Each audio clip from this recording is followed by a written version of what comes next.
If your own father told you that chasing your dream meant you were no longer his child, what would you do? That was the choice my father gave me. No discussion, no compromise, just an ultimatum. My name is Mary Vaughn, and for as long as I can remember, my life was already decided for me. My father, Dr. Daniel Vaughn, is one of the most respected surgeons in Boston. My mother, Teresa Vaughn, spent her life supporting his career, making sure our family name remained untarnished. And as their only daughter, my path was clear.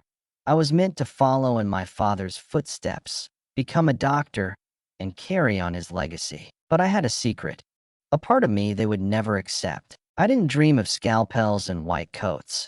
I dreamed in color, in brushstrokes, in canvases that told stories words never could. Art was my passion, the only thing that made me feel alive. But to my father, it was nothing more than a childish fantasy. When I told him I wanted to pursue painting instead of medicine, his voice shook the walls of our house. He didn't argue. He didn't try to understand. He just looked me dead in the eyes and said, "If you continue down this path, you are no longer my daughter." That was the moment I realized I had two choices: obey and lose myself forever, or fight for the life I truly wanted. This is a real story from our /True Off My Chest, where people share their deepest struggles. And trust me, this one is intense. So, what would you have done in her place? Would you have followed your dreams or surrendered to your family's expectations? Let us know in the comments below. And if you want more real stories like this, make sure to like, subscribe, and turn on notifications for Reddit True Vault. Because some stories don't just deserve to be told, they deserve to be heard. I think the worst kind of loneliness is the one that exists within your own home. Some people grow up in households where love is loud, where encouragement is spoken freely, where parents push their kids to chase their dreams, to be whoever they want to be. But for me, love was conditional. It was measured in achievements, in sacrifices, in obedience. And I failed the only test that ever mattered to my father. Growing up as Dr. Daniel Vaughn's daughter meant that my future had already been decided before I even knew how to spell my own name. I was meant to follow in his footsteps, to become the next great surgeon in our family's legacy. My entire life revolved around medicine, the private tutors, the medical summer programs, the shadowing opportunities at his hospital. Every single decision was made for me, carefully calculated to mold me into the perfect doctor. But there was one problem. I never wanted any of it. I never saw my future in the sterile white halls of a hospital. I saw it in color, in movement, in the way light danced on a canvas. Art was the only thing that made me feel alive, the only thing that belonged entirely to me. And I kept it hidden, like a dirty little secret. I knew my father wouldn't approve, but I never expected the level of rage that followed when I finally told him the truth. I can still hear the sound of his hands slamming against the table, his voice shaking the walls of our house. Like my dream was an insult. Like my existence outside of his plan was a betrayal. He called me ungrateful, said I was throwing away everything my parents had sacrificed for me, that I was selfish for even considering such a reckless path. That painting was nothing more than a childish hobby. And then came the words that shattered everything. If you continue down this path, you are no longer my daughter. I don't know what broke me more, the finality in his voice or the fact that my mother didn't fight for me. She didn't scream back at him. She didn't defend me. She just sat there, quiet, looking at me with this mix of sadness and resignation, like she had already accepted that I would lose. And for a moment, I thought about giving in. I thought about how easy it would be to just nod, to agree, to shove my dreams into a locked box and never open it again. But I couldn't, because that would mean killing the only part of me that ever felt real. So I made a decision. If my father was willing to erase me over this, then maybe I was never his daughter to begin with. That was the night I started writing on Reddit. I had nowhere else to put the weight of everything I was feeling. I couldn't talk to my mother. She was too busy trying to keep the peace. I couldn't talk to my father. He had already decided that I wasn't worth listening to, and I sure as hell couldn't talk to my friends. Because how do you explain that your own father sees your passion as a disease that needs to be cured? So I wrote, late at night, when the house was quiet, when I felt like I was suffocating under the pressure of expectations I never agreed to, I wrote. And that's when I met Vincent Langley. Vincent wasn't just a gallery owner. He wasn't just another person who admired my work. He was the first person who ever looked at my art and saw me. I had met him months before everything fell apart. I had been sneaking into local art shows, desperate to be around people who spoke my language. Vincent was the kind of person who could strip you down with a single glance, who could read the story behind every brushstroke. He was terrifyingly perceptive, and when he looked at my paintings, he didn't just see potential. He saw something bigger. He saw a war between two lives. So when I finally broke down and told him what happened with my father, when I admitted that I had no way forward, that my dream had just been ripped from my hands, he didn't tell me to fight back. He didn't tell me to run away. He told me to outsmart them. Screw choosing Mary. You're better than that. You want to prove them wrong? Then play their game. Be the perfect medical student during the day and the artist you were meant to be at night. Make them think you gave up, while secretly building something they can never take away. At first, the idea sounded insane. How the hell was I supposed to juggle medical school and an art career at the same time? The exhaustion, the secrecy, the double life, it all felt impossible. But then he said something that changed everything. When you can prove that you were right, you'll never need their approval again. And that was it. That was the moment I knew. If I had to live a double life, then so be it. If I had to work twice as hard, suffer twice as much, burn myself down to nothing, then I would. Because I was done letting my father dictate what I could be. I wouldn't choose. I would have both, but I had no idea what I was walking into. I thought I understood what hard work was. I thought I knew what it meant to push myself. I was wrong, because what followed was the most brutal, soul-crushing period of my life. When I walked through the gates of Harvard Medical School, I wasn't just another student. I was Daniel Vaughn's daughter. Everyone in the program knew his name. They spoke about him with a level of reverence that made my stomach turn.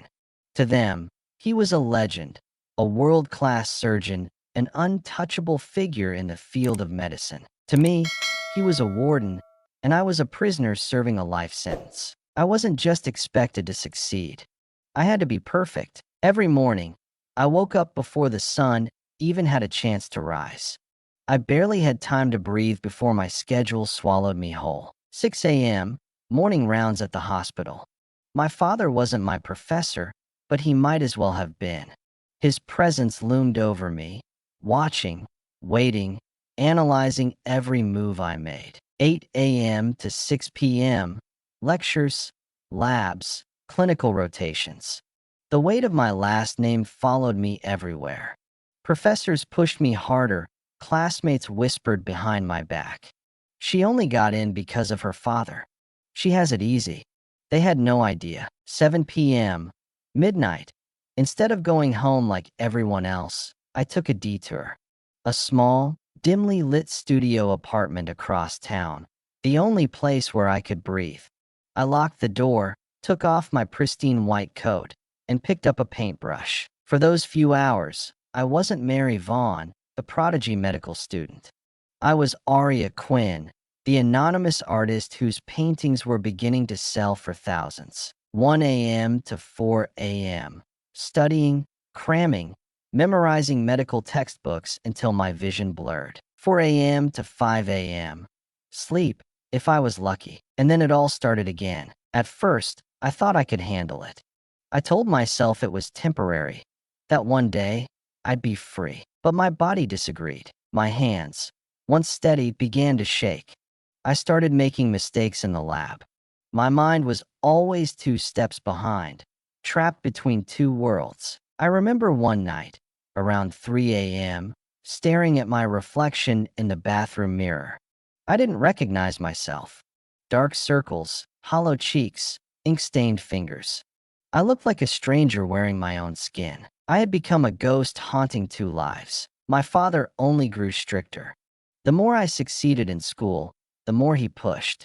He monitored everything: my schedule, my grades, the way I carried myself in front of his colleagues. My mother was softer, but not in the way I needed her to be. She'd brush my hair back and say, "Just hold on, Mary.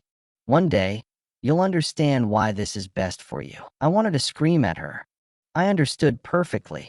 I understood that my dreams were nothing but an inconvenience to them. Then there were my classmates. Some respected me, but most? They hated me without ever saying it out loud. "She doesn't have to struggle like the rest of us. Of course she's top of the class. Her father probably spoon-feeds her the answers." If only they knew. If only they saw the paint-stained hands hidden in my pockets, the 3 hours of sleep, the nights spent balancing scalpel precision with reckless brushstrokes. 2 years in, I hit my first real breaking point. It was supposed to be a great day. I had just aced one of the hardest medical exams of the semester, one my father had once struggled with himself. For the first time in my life, he was proud of me. I can still hear his voice. "This is what I always knew you were capable of. Finally, you're on the right path. You're making me proud, Mary." It should have felt like victory. But all I could think about was the fact that he didn't actually love me. He loved the version of me that didn't exist. That night, I received an email from Vincent Langley. My latest painting had sold for $50,000. $50,000. I should have been ecstatic. I should have celebrated. But I couldn't tell anyone. I couldn't share my success with my family, my classmates, my friends. Because to them, that success didn't exist. Instead of celebrating, I sat in my dark studio, staring at the email, feeling nothing. And for the first time since I had started this double life, I asked myself, why am I doing this? What if I just stop? What if I chose one and let the other go? Wouldn't that be easier? I wanted to quit. More than anything, not just art, not just medicine. I wanted to quit everything. And I don't know why I went to Vincent's studio that night. Maybe because he was the only person who knew both sides of me. I sat across from him, exhausted, empty, barely able to hold my own weight. I told him I was done. I told him I couldn't keep up the act anymore. And then he said something that changed my life. "You're not just a doctor. You're not just an artist. You're the only one who can be both." Something in me cracked. Because deep down, I knew he was right. And I knew that if I gave up now, if I let either part of me die, I would regret it for the rest of my life. So I did the only thing I knew how to do. I wiped my tears that I picked up my brush, and I got back to work. When I finally earned my medical degree and stepped into my first official role as a doctor, I expected to feel something: pride, relief, maybe even satisfaction. But instead, I felt nothing. The exhaustion, the years of struggle, the sacrifices. I had survived it all, but I didn't feel like I had won. Medicine was never my dream. It was a duty, a path carved out for me before I was even old enough to understand what it meant. And yet, I was here. I had done everything my father wanted. I had proven myself in the world of white coats and surgical precision. But there was still a part of me that felt lost. Because despite all my success, I still had no idea how to be both: the doctor my family demanded and the artist I was born to be. I kept waiting for it to make sense, for something to click.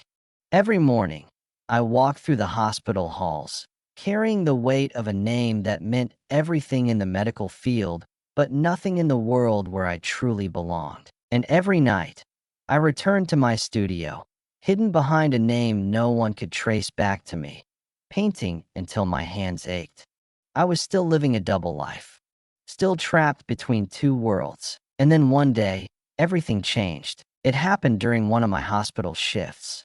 A patient had come in with what seemed like a routine case: flu-like symptoms, a slight tremor in his hands. The attending physician glanced at his test results and dismissed it as nothing serious. But as I stood there, watching the way he moved, something inside me screamed that something wasn't right. It wasn't just the way he held himself. It was the subtle stiffness in his posture, the unnatural way his fingers curled inward. It reminded me of something, not from a textbook, but from a painting. That was the moment it hit me. I had spent years training my eyes to see the world differently, to notice the way light shifted, the way colors blended to create meaning beyond the surface. And now, without realizing it, I had done the same with human bodies. The way someone stood, the way their skin changed in certain lighting, the way tension settled in their muscles. It was no different from interpreting a piece of art. And just like that, I knew. I ordered further tests, pushing back against the dismissive glance from my attending. They humored me, expecting to prove me wrong.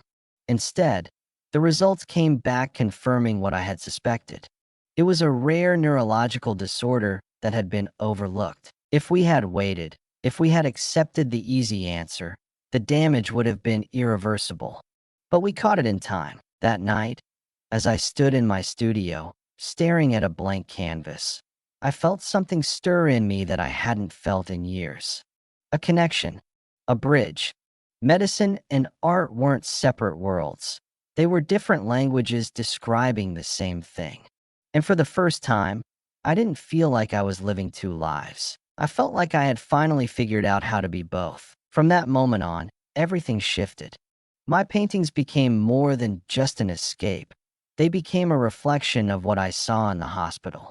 The emotions I witnessed in patients, the silent pain in their eyes, the stories written in the way their bodies moved. It all made its way onto the canvas. And the more I embraced this connection, the more my two worlds began to merge. Word spread quickly about my ability to see what others missed. Colleagues who had once dismissed me as nothing more than a Vaughn's daughter began to respect my instincts. Patients requested me by name, sensing something different in the way I approached them. It wasn't magic. It wasn't luck. It was simply a way of seeing that others hadn't been taught to recognize. And while my reputation as a doctor grew, Aria Quinn's name exploded in the art world. Paintings that once sold for a few $1,000s were now being auctioned for hundreds of thousands. Collectors scrambled to get their hands on my work, drawn to the raw emotion I poured into every piece. Vincent, ever the mastermind, knew exactly how to fuel the mystery. The unknown artist with an unmatched ability to capture the human experience. Critics called my work haunting, intimate, impossibly precise in its depiction of emotion. If only they knew the truth. If only they knew I wasn't just painting emotions, I was diagnosing them. But despite the success, I remained anonymous. I wasn't ready to merge my identities, not yet. The world of medicine knew Dr. Mary Vaughan, the dutiful daughter of a legendary surgeon. The art world only knew Aria Quinn, the elusive artist who never showed her face. But secrets don't last forever, and I was about to find out what happens when two carefully built worlds collide. For years, I had prepared myself for this moment, the day my secret would finally come to light. I had imagined how it would happen, how I would stand tall and own my truth. But as I stood outside the museum that night, staring up at the grand entrance, all I felt was fear. This was it. There was no going back. That morning, everything had started unraveling faster than I could control. A wealthy philanthropist, a longtime patron of the arts, had donated one of my pieces to Mass General Hospital, the very institution where my parents had spent their entire careers. The painting, a massive abstract piece, had been hung in the main atrium, right where every doctor, every patient, and, most importantly, my father would see it. A small brass plaque beneath it bore only one name, Aria Quinn. At first, I thought I had time, that I could figure out a way to ease my parents into the truth. But fate had other plans. By noon, an article had leaked. Someone had connected the dots. The headline was everywhere. The medical prodigy living a double life. Dr. Mary Vaughan is the enigmatic Aria Quinn. There it was. My two worlds, crashing together in real time. I could only imagine what my father must have felt when he saw my name in print. When he realized the daughter he had spent years molding into a perfect doctor had secretly been something else entirely. I didn't have to imagine for long. That evening, my phone buzzed relentlessly. Calls from colleagues, former professors, journalists. But one name stood out: Teresa Vaughn, my mother. I let the call ring until it went to voicemail. My hands shook as I pressed play. Her voice came through quiet, almost broken. No anger, no yelling, just my father's name. And then the confirmation I had been dreading. He had found out, and he was in shock. She said he hadn't spoken much since. He just kept staring at the painting. She asked me to call her back. I didn't, because there was only one place I needed to be that night: the Metropolitan Museum of Art. Tonight was the unveiling of my latest work, my most personal piece yet. I had painted it in secret, knowing that it might be the last piece I ever created as Aria Quinn. It was titled The Divide. A figure stood at the center, painted in haunting shades of blue and gray, split down the middle. One half wore a doctor's coat, their hands stained with the weight of healing. The other half was an artist, colors bleeding from their fingertips. The expression on their face was unreadable, trapped between two identities. It was me, and tonight, I would finally claim it. As I stepped into the museum, my heart pounded so hard I could feel it in my throat. The gallery was packed, critics, collectors, and curious onlookers all murmuring about the shocking revelation of the day. I barely made it 3 steps inside before the whispers turned into outright stares. And then, I saw them. My parents. My father stood rigid near the front of the crowd, his expression carved from stone. My mother stood beside him, her hands clasped together so tightly that her knuckles were white. I forced myself to move forward. The curator's voice echoed through the hall as he introduced the night's feature. He spoke of Aria Quinn, the rising star of the art world, the enigma who had captured the essence of human struggle. Then, he cleared his throat, glancing nervously at the audience before continuing. For the first time ever, she would reveal herself. A hush fell over the room. I inhaled sharply. It's time. Stepping onto the platform beside my painting, I turned to face the crowd. I said my name, the real one, the one the world had never associated with Aria Quinn. And then I watched the exact moment realization dawned on my father's face. His jaw clenched, his hands curled into fists at his sides. My mother exhaled sharply, a sound that was almost a sob. And then chaos. Journalists scrambled to capture the moment, flashes from cameras lighting up the space like a storm of artificial lightning. I could hear Vincent's voice somewhere in the background, speaking with reporters, no doubt preparing to spin this into something even bigger than it already was. But none of it mattered, because my father was walking toward me. Every step he took was deliberate, filled with the kind of anger that had always been just beneath the surface when it came to me. He stopped just a few feet away, staring up at the painting. He didn't look at me when he spoke, but I could hear the weight of realization in his voice. So this was what I had been doing all these years. It wasn't a question. It was an accusation. I met his gaze without flinching. I had spent years hiding, but not anymore. His silence stretched, but I could see it. The slow formation of understanding, tangled with something darker. The betrayal, the humiliation. I had lied to him, to this family. For years, I could almost hear the unspoken words between us. And then, his expression hardened. If there had been even a flicker of hope that he would accept this part of me, it disappeared in an instant. I had humiliated him. The words weren't spoken, but I saw them settle in the deep lines of his face, in the way his hands clenched at his sides. I could have tried to explain, could have told him that I had never done this to hurt him, that I had honored myself, but he wasn't listening. He let out a sharp breath, shaking his head like he couldn't believe what he was hearing. I was a disgrace to this family, the final verdict. I had known for years that this moment would arrive, but that didn't make it hurt any less. And yet, I didn't break. Instead, I straightened my shoulders, looking him directly in the eye. I was not a disgrace. I was exactly who I was meant to be. For a long moment, we just stood there, father and daughter, locked in a battle that had started long before this night. Then, without another word, he turned and walked away. My mother hesitated. She looked at me, at the painting, then back at my father's retreating figure. I could see the war within her, the years of being the bridge between us, the exhaustion of always trying to mend something that was never meant to be whole. And then she made her choice. Tears welled in her eyes as she turned back to me. She whispered my name, but before she could say anything more, she followed my father out of the museum. I stood there, watching them leave, and for the first time in my life, I didn't feel like the one who had lost. I had fought for this moment. I had bled for it. And now, the world finally knew who I was. Maybe my parents would never accept me. Maybe I had truly lost them. But as I looked around the gallery, at the people who saw me, not just as a doctor, not just as an artist, but as someone who refused to be confined to a single definition, I knew I had won. And that was enough. Top of form, bottom of form. Still, I never thought I would write this. Not after everything. 8 months.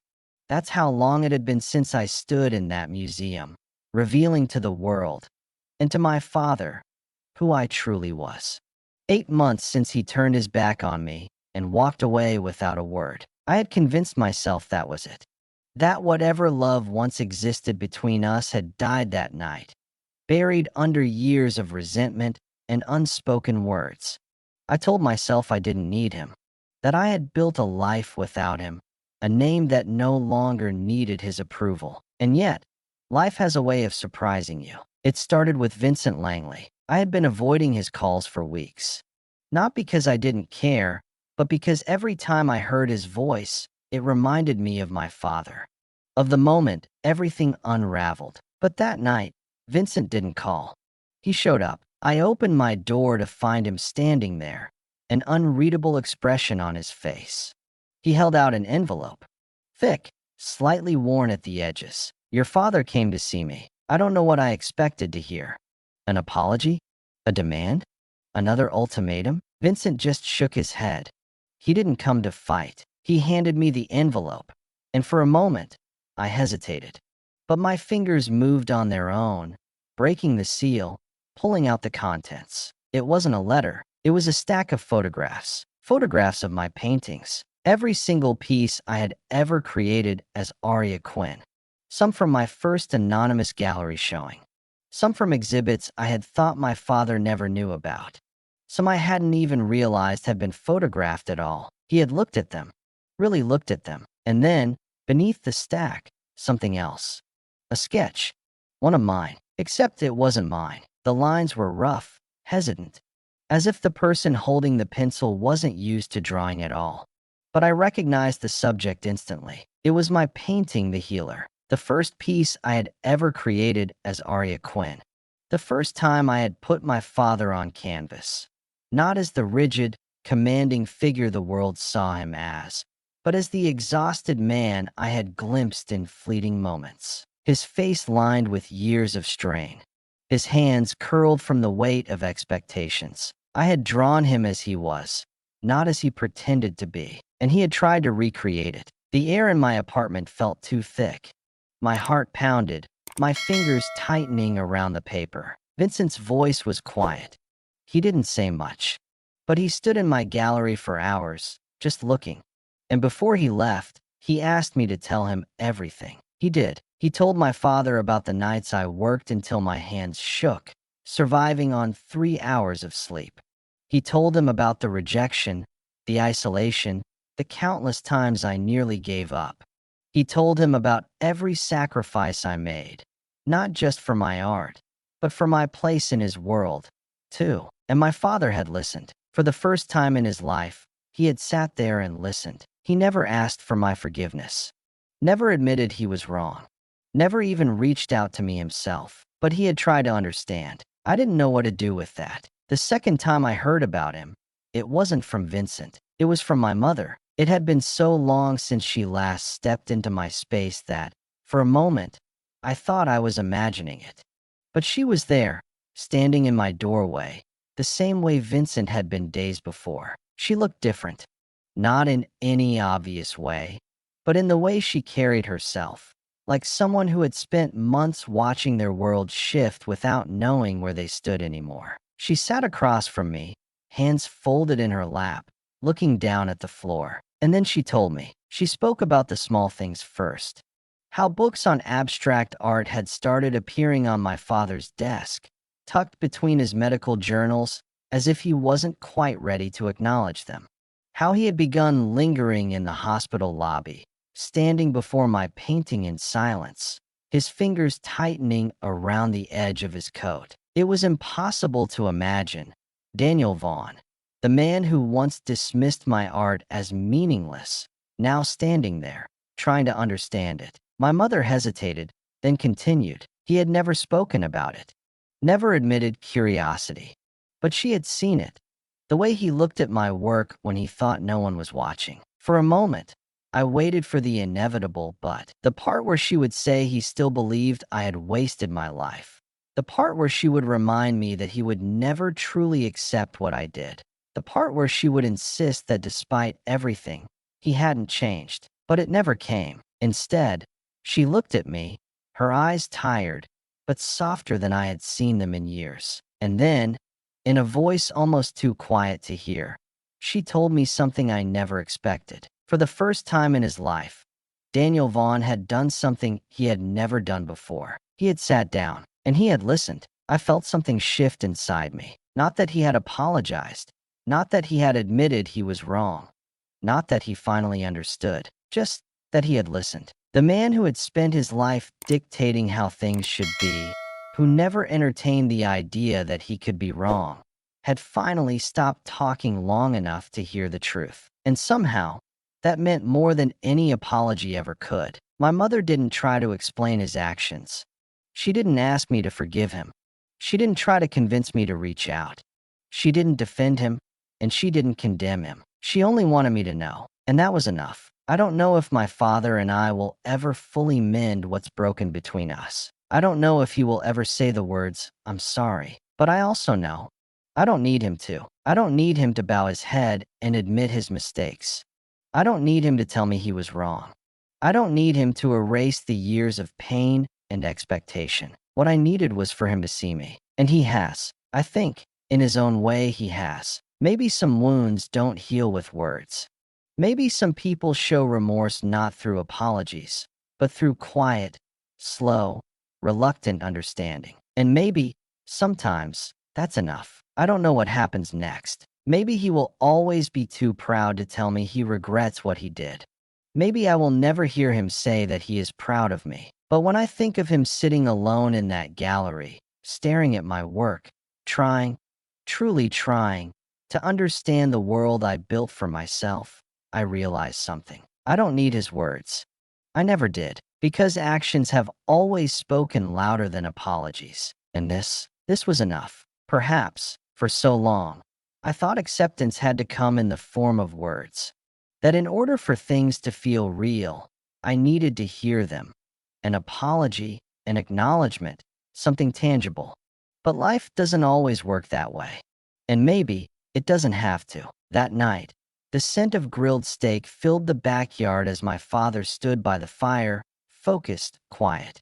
My mother hummed softly as she set the table, arranging the plates with the same precision she had used my entire childhood. It was such a simple moment, but for the first time in years, it didn't feel fragile.